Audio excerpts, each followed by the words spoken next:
வங்கக்கடலில் உருவான காற்றழுத்த தாழ்வு நிலை காரணமாக ராமேஸ்வரம் தீவு பகுதியில் கடல் சீற்றம் ஏற்பட்டுள்ளது. இதையடுத்து மீன்பிடி உபகரணங்களை மீனவர்கள் பாதுகாப்பாக சேகரித்து வருகின்றனர். மேலும் விவரங்களை வழங்குவதற்காக செய்தியாளர் கார்த்திக் இணைகிறார். கார்த்திக், விவரங்கள். வங்கக்கடலில் உருவான குறைந்த காற்றழுத்த தாழ்வு பகுதியின் காரணமாக இன்று வழக்கத்தை விட காற்றின் வேகம் அதிகமா இருக்கும், மழை பெய்யக்கூடும் என்பது வானிலை மையம் தெரிவிச்சிருக்காங்க.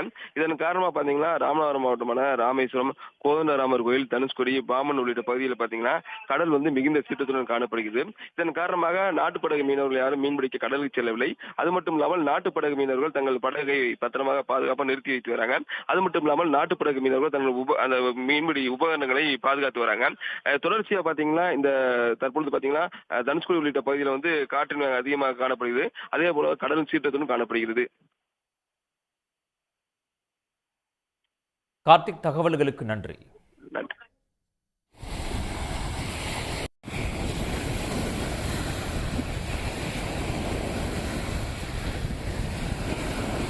உடனுக்குடன் செய்திகளை தெரிந்து கொள்ள சன் நியூஸ் பெல் ஐகானை கிளிக் பண்ணுங்க.